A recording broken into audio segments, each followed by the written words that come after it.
Sunday in a row in this season of Lent that we have a gospel reading from St. John. We are in the lectionary cycle of Matthew, but we have had 3 readings from John.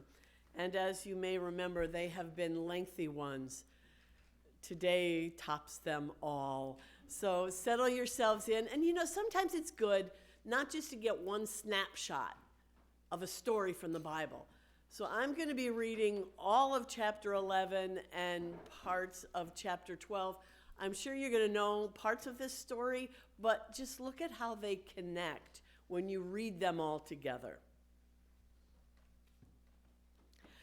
Now, a certain man was ill, Lazarus of Bethany, the village of Mary and her sister Martha.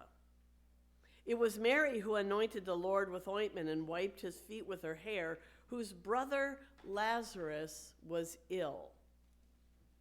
So the sister sent to Jesus, saying, "Lord, he whom you love is ill." But when Jesus heard it, he said, "This illness is not unto death. It is for the glory of God, so that the Son of God may be glorified by means of it." Now, Jesus loved Martha and her sister and Lazarus. So when he heard that Lazarus was ill, he stayed 2 days longer in the place where he was. Then after this, he said to the disciples, "Let us go into Judea again." The disciples said to him, "Oh, Rabbi, the Jews were but now seeking to stone you, and you're going to go back again?" Jesus answered, "Are there not 12 hours in a day? If anyone walks in the day, he does not stumble because he sees the light of the world. But if anyone walks in the night, he stumbles because the light is not in him." Thus he spoke. And then he said to them, "Our friend Lazarus has fallen asleep, but I go to wake him out of sleep." The disciples said to him, "Lord, if he has fallen asleep, he will recover." Now Jesus had spoken of his death, but they thought that he meant taking rest in sleep. Then Jesus told them plainly, "Lazarus is dead. And for your sake, I am glad that I was not there when it happened, so that you might believe. But let us now go to him." Thomas, called the twin, said to his fellow disciples, "Let us go that we may die with him." Now when Jesus came, he found that Lazarus had already been in the tomb for 4 days. Bethany was near Jerusalem, about 2 miles off, and many of the Jews had come to Martha and Mary to console them concerning their brother. When Martha heard that Jesus was coming, she went out and met him while Mary sat in the house. Martha said to Jesus, "Lord, if you had been here, my brother would not have died. And even now, I know that whatever you ask from God, God will give you." Jesus said to her, "Your brother will rise again." Martha said to him, "I know that he will rise again in the resurrection at the last day." Jesus said to her, "I am the resurrection and the life. Those who believe in me, though they die, yet shall they live. And whoever lives and believes in me shall never die." Do you believe this? She said to him, "Yes, Lord. I believe you are the Christ, the Son of God, he who is coming into the world." And when Martha had said this, she went and called her sister Mary, saying quietly, "The teacher is here and is calling for you." And when she heard it, she rose quickly and went to him. Now Jesus had not yet come to the village, but was still in the place where Martha had met him. When the Jews who were with her in the house, consoling her, saw Mary rise quickly and go out, they followed her, supposing she was going to the tomb to weep there. Then Mary, when she came where Jesus was and saw him, fell at his feet, saying to him, "Lord, if you had been here, my brother would not have died." When Jesus saw her weeping, and the Jews who came with her also weeping, he was deeply moved in spirit and troubled. And he said, "Where have you laid him?" They said to him, "Lord, come and see." Jesus wept. So the Jews said, "See how he loved him?" But some of them said, "Could not he who opened the eyes of a blind man have kept this man from dying?" Then Jesus, deeply moved again, came to the tomb. It was a cave, and a stone lay upon it. Jesus said, "Take away the stone." Martha, the sister of the dead man, said to him, "Lord, by this time there will be an odor, for he has been dead 4 days." Jesus said to her, "Did I not tell you that if you would believe, you would also see the glory of God?" So they took away the stone. And Jesus lifted up his eyes and said, "Father, I thank you that you have heard me. I knew that you hear me always, but I have said this on account of the people standing by, that they may believe that you sent me." When he said this, he cried out with a loud voice, "Lazarus, come out!"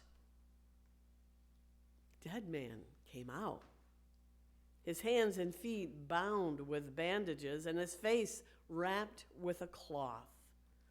Jesus said to them, "Unbind him and let him go."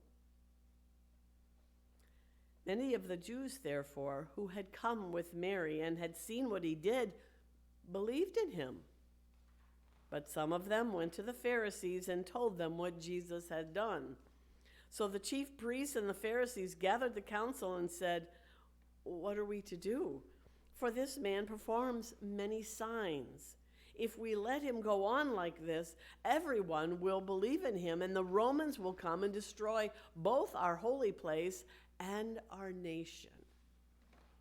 But one of them, Caiaphas, who was a high priest that year, said to them, "You know nothing at all. You do not understand that it is expedient for you that one man should die for the whole people, that the whole nation should not perish."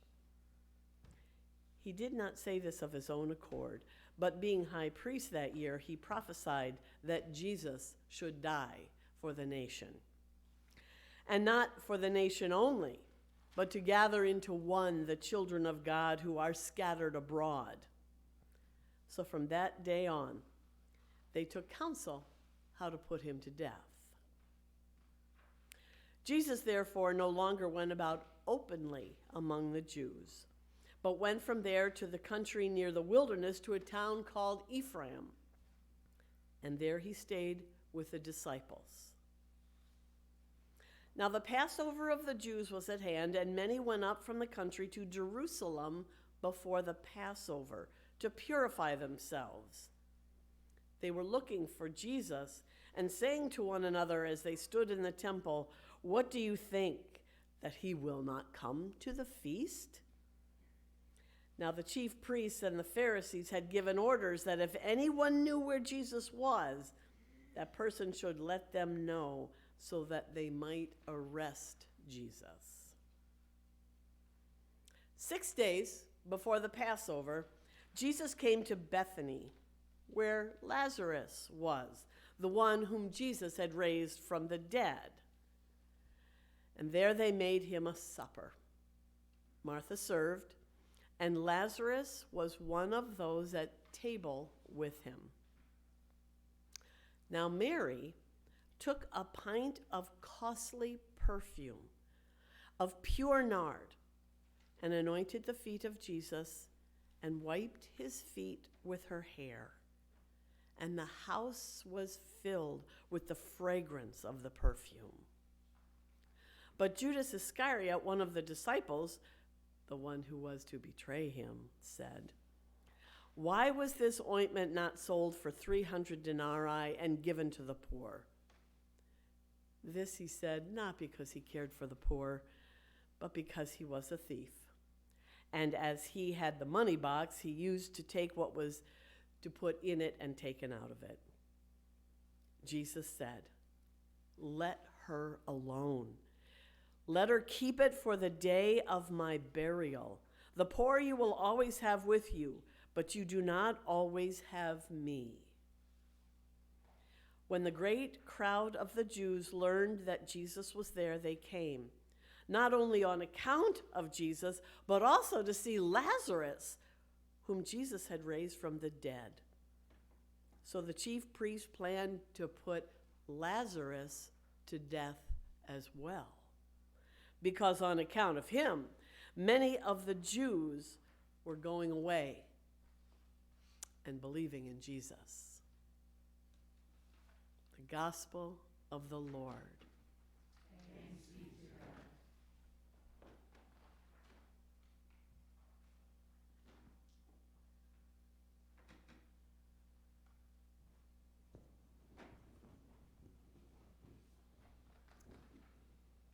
Today I would like to talk about odors, smells, aromas. Now there's a topic you don't hear very much about in church, do you?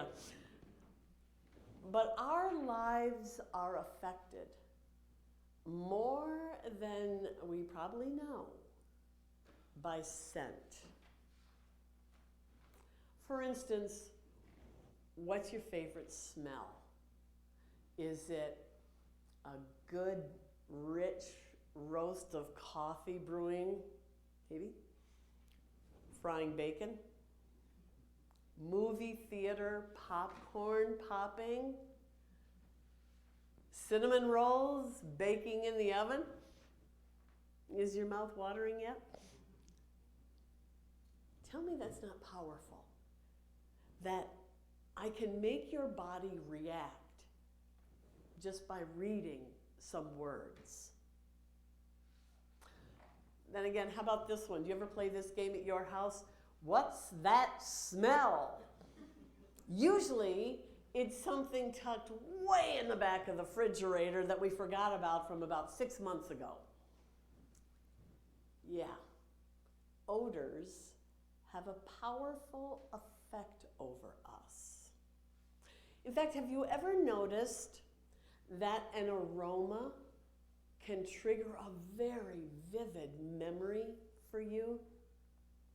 Maybe the smell of a certain kind of cookie baking will take you right back to your childhood Christmases.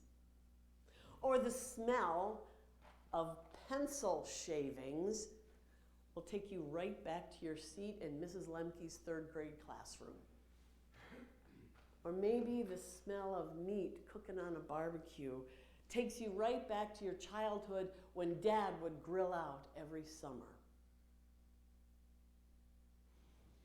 Neuroscientists have found that because of the physical nearness of our olfactory, olfactory nerve is your smell nerve. Due to the closeness of our smell nerve to the portion of our brain that controls memory and mood, that smells can trigger memories and emotions more powerfully and more quickly than any one of our other senses. Sure, if you hear an old song, it maybe brings back a memory, but smell does this even more intensely and rapidly. One of the particular emotional responses that smell can produce is something psychologists have called olfactory comfort. It's the term psychologists give to the way that scent, aromatherapy, can help people who are distressed. Olfactory comfort. This is why, whenever I have to be gone from the house overnight, I leave the clothes that I have worn laying all over the house instead of putting them in the laundry basket, so my kitties can smell my presence. This is why a woman in Rosendale used to make teddy bears from a deceased loved one's shirts that were unwashed to bring back the memory of that loved one. This is why, if your beloved has to go on a trip, you might sleep in his pajamas. This is why a nurse in Minnesota, having observed that a child feeling intense separation anxiety is reassured by a garment worn by the mother. And this is exactly why she patented a soft shirt that would easily be converted into a blanket so mom could wear the shirt while she was getting ready for work or getting ready to go out on a date. And then the baby could be wrapped in this blanket and comforted by her scent. The baby would be less anxious as mom steps out the door. Scents, odors, aromas. Today's reading out of John's Gospel, interestingly, focuses on these things if we look carefully enough. The gospel that I shared with you this morning began by hearing that one of Jesus' dear friends, Lazarus, had died. Eventually, Jesus went to his graveside and ordered that the stone be removed from the tomb. Now, Lazarus had been in there 4 days. There was going to be an odor. I love how the King James Version puts it. It says, he stinketh. However, Jesus kept moving forward with his plan. And he raised Lazarus from the dead. Now, just a few verses after being raised from the dead, Lazarus threw a dinner party, like you do after you've been resurrected. And this was one extravagant party. With a sister like Martha doing all the cooking, you notice she's in the kitchen alone by herself again? But you know, with a sister like Martha, this is going to be an elegant party. But then Mary entered the story. Mary came in bearing a pint of expensive perfume. Okay, can you get in your mind how, quantity-wise, how much a pint is? 2 cups? Thinking about a pint of cream, maybe? A pint of expensive perfume. I don't know about you, but the perfume, and I usually buy cologne, it's cheaper. The kind I have at my house does not come in a pint size. It comes in a little teeny tiny bottle. You put a little here and here, maybe back here, a little. Mary came in bearing a pint of expensive perfume. Her hair was down and all tangled. And she went to Jesus and bathed him with this perfume and her hair. I mean, she saturated him. The entire house, we read, was filled, was permeated with the smell of this perfume as it ran down Jesus and all over their floor. Now, the perfume that Mary used was nard, which kind of smells like Old Spice. It's a woodsy smell, like a forest or like moss. And nard was not just a particular kind of aroma, but it's also been thought, both back then and even today, that nard had a very particular healing property. In particular, back then and even today, people have thought nard promoted uterine health. Yeah, the uterus, the womb. Well, that seems kind of odd, doesn't it? Why didn't Mary perfume Jesus with the scent of lemons? Lemons is a smell that is thought to produce refreshment and a calming peace. Or even with sandalwood. Sandalwood is said to cure dry skin, but also tension. Why scent Jesus with a fragrance known to produce a healthy uterus? Seems a little odd. Or maybe it's a hint. This perfuming, Jesus tells in the story, was preparation for his death. And the death that Jesus was going to meet very shortly after this dinner party was a very particular kind of death. It was a death that brought about new life. So Mary was making Jesus not only perfumed, anointed, but reproductively healthy, so that Jesus could birth new life for us on the cross. You know, it is not typical for Scripture to speak so extravagantly about smells. Why does the Gospel of John want us to know about these scents? The scent of Lazarus' house, the scent of Mary's hands and hair, and now the woodsy scent of Jesus' body, the smell of moss.